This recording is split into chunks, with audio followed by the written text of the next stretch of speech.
Our next topic is what factors lead to diversity. We learned in previous chapters India is a land of great diversity. Let us look the factors that lead to diversity. And there are two factors, historical factors and geographical factors. First, we will read about historical factors.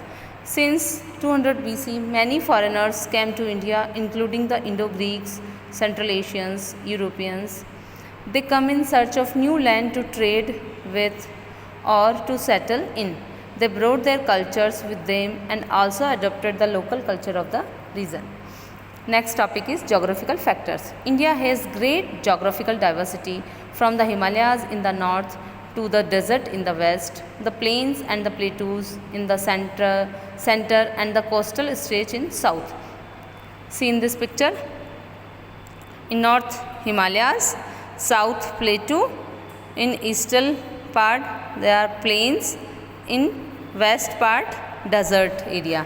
So India has great geographical diversity. See this case study about Ladakh and Kerala.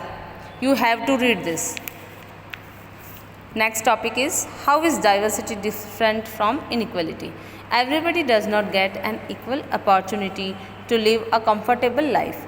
People who are rich can afford to lead a better life in comparison to those who are poverty stricken. This difference is not diversity but inequality. Unequal accessibility to resources lead to economic inequality. Understand? And how is there unity in India despite the diversity? The diversity of India can be observed in every aspect of life. However, many things that we do and practice in some way or the other are similar to each other. The same things is practiced in different style in different cultures. It is because of this similarity that India continues to be a united country despite its vast diversity. In other words, the diversity of India has become its strength.